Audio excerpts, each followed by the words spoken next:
अस्सलाम वालेकुम व्यूअर्स, आप देख रहे हैं यूट्यूब चैनल नॉलेज सेंटर। इस वीडियो में मैं कुछ गाइडलाइंस देना चाह रहा हूं आपको जूनियर साइंस टीचर के हवाले से। मैंने काफ़ी कैंडिडेट्स की ये क्वेश्चंस थे कि अभी सिलेबस अनाउंस नहीं हुआ तो तैयारी कहाँ से करें, कैसे करें। तो being a IBA type topper, मैं कुछ गाइडलाइंस आपको देना चाहता हूँ। आप इसको फॉलो करेंगे तो इंशाल्लाह हाईएस्ट स्कोर अटेंड करेंगे। मैं खुद PhD GST में टॉपर रहा हूँ सिंध में, PhD में और GST में भी अच्छा स्कोर है मेरा। 5 to 50 में भी मैं 70+ में रहा हूँ।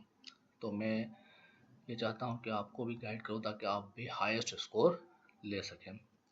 तो अभी ऐसा कोई पर्टिकुलर सिलेबस आया नहीं है IBA वालों की तरफ से, तो ये जो मैं कुछ बता रहा हूँ चीज़ें, ये आप तैयारी करें, ये लाजमन उन सिलेबस का हिस्सा ज़रूर होगा। ये चीज़ें जो बता रहा हूँ मैं आपको।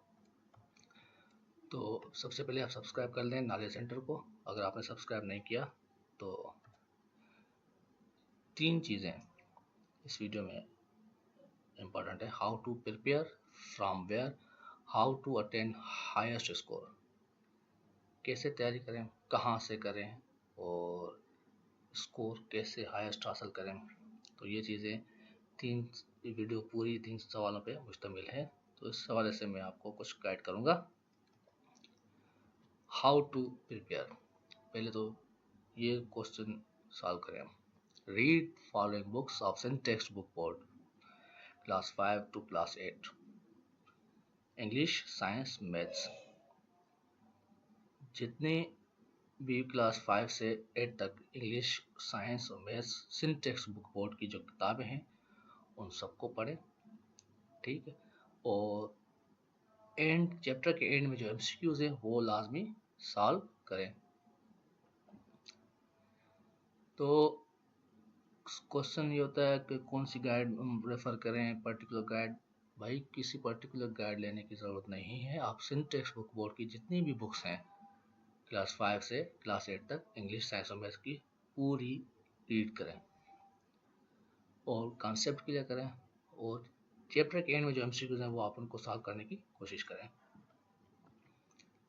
और इंग्लिश के लिए अब क्या करना चाहिए, वही चीज़ क्लास 5 से 8 तक जो इंग्लिश की टेक्स्ट बुक है सिंध टेक्स्ट बुक बोर्ड वालों की, वो आप लाजमी पढ़ेंगे। उसमें जितने भी ग्रामर के क्वेश्चन हैं, सिनोनिम एंटोनिम्स हैं, वो आप लाजमी सॉल्व करें।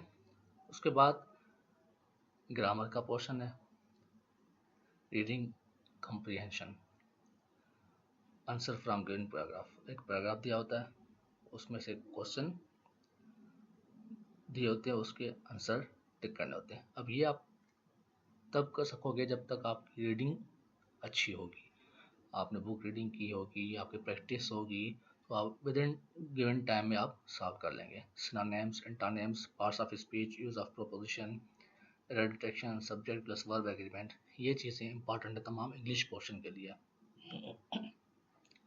तो आते हैं, एक सैंपल मैंने दिया है इंग्लिश के लिए ना, कि इस तरीके से सवाल होते हैं और कैसे सॉल्व किया जाता है। तो ये पूरा पैराग्राफ दिया हुआ है। Can we see the earth is globe? Yes we can. When we watch a ship that sails out to sea, if we watch closely, we see the ship begin to disappear. The bottom of the ship disappears first, and then the ship seems to sink lower and lower until we only see the top of the ship. And we see nothing at all. What is hiding the ship from us? It is the earth. Stick a pin most of the way into an orange and slowly turn the orange away from you. You will see the pin disappear just as the ship does on the earth. अब इसमें से 3 सवाल दिए हैं। This story is mainly about, किसके बारे में story है।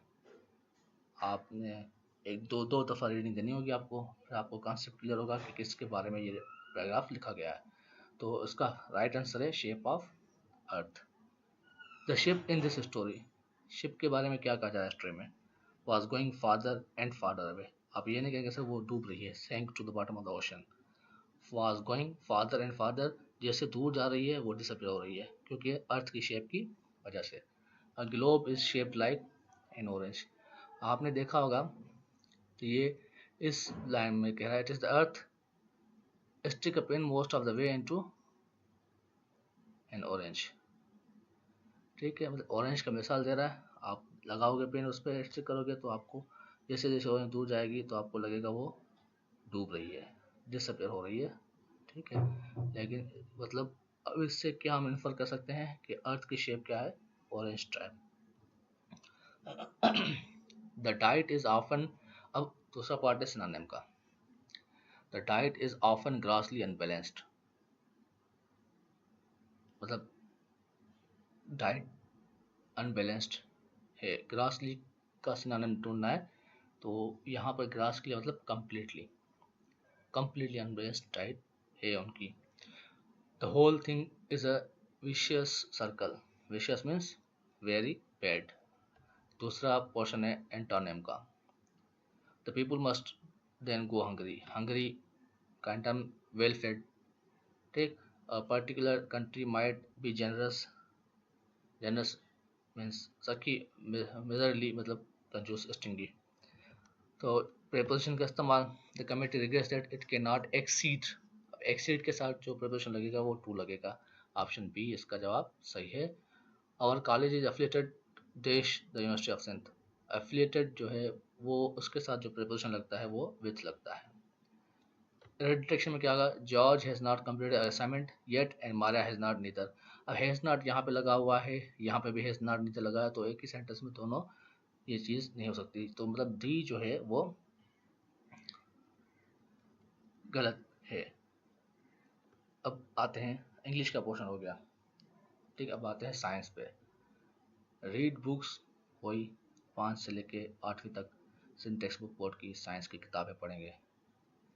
एमसीक्यूज होता है at the end of unit, वो आप सॉल्व करेंगे।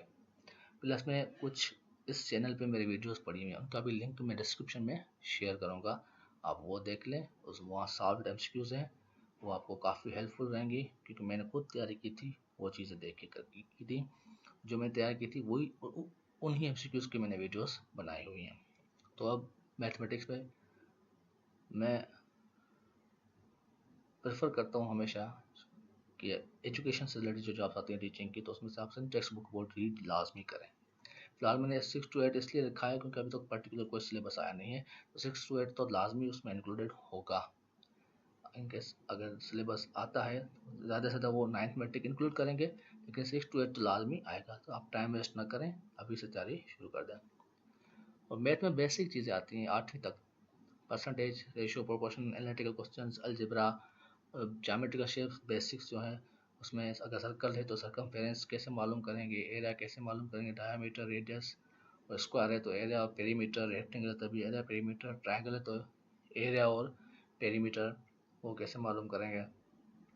ये चीज़ें सब उसमें इम्पॉर्टेंट है।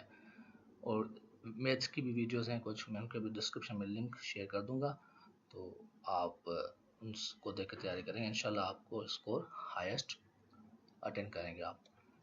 Thanks for watching video. To watch more videos, like and subscribe to my channel. Thank you.